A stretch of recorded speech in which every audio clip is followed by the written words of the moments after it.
வணக்கம் நண்பர்களே. இன்றைக்கு நாம் உணர்வு பூர்வமான ஒரு காதல் கதையை தான் பார்க்க போகிறோம். ஒரு ஆண் ஒரு பெண்ணின் மீது கொண்ட உணர்வு பூர்வமான காதலை கூறுகிறது இந்த கதை. மீண்டும் மலர்ந்த காதல் கதை தொடர்கிறது. கண்ணன் கிராமத்தில் வளர்ந்த ஒரு சின்ன விவசாய குடும்பத்திலிருந்து வந்தவன். வயலுக்கு நடுவில் நின்று காற்றை சுவாசிக்கிறான். அவனுடைய கண்களில் ஒரு மழலை. அதிலே ராதா இருக்கிறாள். ராதா அவனது சின்ன வயது தோழி. ஆனா அவளோ ஆனந்தனிடம் காதலாகிறாள். கண்ணனுக்கு தெரியாதது ஒன்றுமில்லை. ஆனாலும் அவளது சந்தோஷம்தான் அவனுக்கு முக்கியம். அவளோட புன்னகையைக் காண அவன் தன் காதலை அவளிடம் கூறவில்லை. ஒரு மாலை நேரம் ராதா கண்ணனை பார்க்கிறாள். இருவரும் பேசிக் கொண்டிருக்கும் போது ராதா கண்ணனிடம், நான் ஆனந்தையே காதலிக்கிறேன், அவனை திருமணம் செய்து கொள்கிறேன் என்று கூறினாள். அந்த வார்த்தைகள் கண்ணனின் உள்ளத்தை நொறுக்கிறது. ஆனாலும் அவன் சிரிக்கிறான், மனதுக்குள் அழுகிறான். அந்த இரவு அவன் தனிமையில் நிழல்களோட பேசிக்கொள்கிறான். கண்ணன் இப்படி பைத்தியம் மாதிரி இருப்பதை கண்ட அவனது பெற்றோர் அவனை வெளிநாட்டுக்கு அனுப்ப முடிவு செய்கிறார்கள். இங்கேயே இருந்தா உனக்கு வாழ்க்கை இல்ல என்று அம்மா சொன்னது அவன் மனதில் பதிகிறது. அவன் சிங்கப்பூர் போறான். தனது காதலை அடக்கிக் கொண்டு. ராதாவின் வாழ்க்கை. ராதா வீட்டை எதிர்த்து ஆனந்தனுடன் திருமணம் செய்கிறாள். ஒரு அழகான பெண் குழந்தை பிறக்கிறது. சில வருடங்கள் கழித்து ஆனந்துக்கும் வேறொரு பெண்ணுக்கும் தொடர்பு இருப்பதை ராதா தெரிந்து கொள்கிறாள். ஆனந்தது கூட சண்டை போடுகிறாள். ராதாவை விவகாரத்து செய்துவிட்டு அவன் வேறு பெண்ணை திருமணம் செய்து ராதாவையும் குழந்தையையும் விட்டுவிட்டு போய்விடுகிறான்.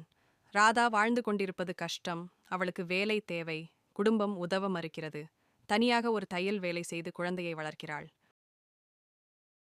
கண்ணனின் திரும்பும் வருகை. 5 வருடங்கள் கழித்து கண்ணன் திரும்பி வருகிறான். நவீனமாய் வெற்றிகரமான வாழ்க்கையோடு.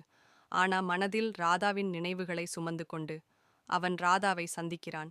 அவளுடைய நிலையை பார்த்து அதிர்ச்சி அடைகிறான். ராதாவின் குழந்தையோடு சிறுநேரம் பேசும்போது அவன் மனம் மெலிதாகிறது.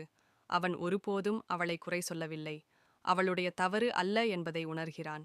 ராதாவிடம் அவனது உணர்வுகளை சொல்கிறான். ராதா முதலில் தயங்குகிறாள். வீட்டில் அமர்ந்து யோசிக்கிறாள்.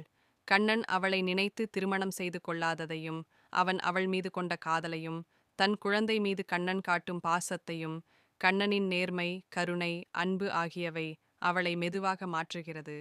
மறுபடியும் இருவரும் சந்திக்கிறார்கள். அப்போது ராதா கண்ணனிடம் கூறுகிறாள், நான் வாழ்க்கையில் தோற்றுப்போய் நிற்கிறேன், என்னை உங்களுக்கு ஏற்க எப்படி மனம் வருகிறது என்று. அதற்கு கண்ணன் கூறுகிறான், நான் உன் மனதையே விரும்பினேன், நீ எந்த நிலையில் இருந்தாலும் உன்னை நான் ஏற்றுக்கொள்வேன் என்று கூறினான். ராதா கண்ணனை நினைத்து பூரிப்பு அடைந்து எந்த பதிலும் சொல்லாமல் வீடு திரும்புகிறாள். அடுத்த நாள் ராதாவின் வீட்டிற்கு வந்து கண்ணன் ராதாவிடம், எனக்கு நீ எந்த பதிலையும் சொல்லவில்லையே என்று. அதற்கு ராதா ஒரு சின்ன புன்னகையுடன் சிரிக்கிறாள். அவள் குழந்தை சந்தோஷம் அடைகிறது. இங்கே மலர்கிறது மீண்டும் காதல். கடைசி காட்சி. கண்ணன் ராதாவையும் அவளுடைய குழந்தையையும் இணைத்து கொண்டு புதிய வாழ்க்கையை தொடங்குகிறார், ஒளிமயமான எதிர்காலத்துடன். கண்டிப்பாக இந்த மாதிரி உண்மையான காதல் வாழ்ந்து கொண்டுதான் இருக்கும். ஒரு ஆண் பெண் மீது கொண்ட உண்மையான காதலையும், ஒரு பெண் ஆண் மீது கொண்ட உண்மையான காதலையும் எப்பவும் மறக்க முடியாத நினைவுகளாக வாழ்ந்து கொண்டுதான் இருக்கும். உண்மையான காதல் சூழ்நிலை காரணமாக பிரிந்திருக்கலாம், ஆனால் அவர்கள் காதல் அழிந்து போவதில்லை. நன்றி நண்பர்களே. என்னுடைய வீடியோ பிடிச்சி இருந்தா லைக் பண்ணுங்க, சப்ஸ்கிரைப் பண்ணுங்க நண்பர்களே.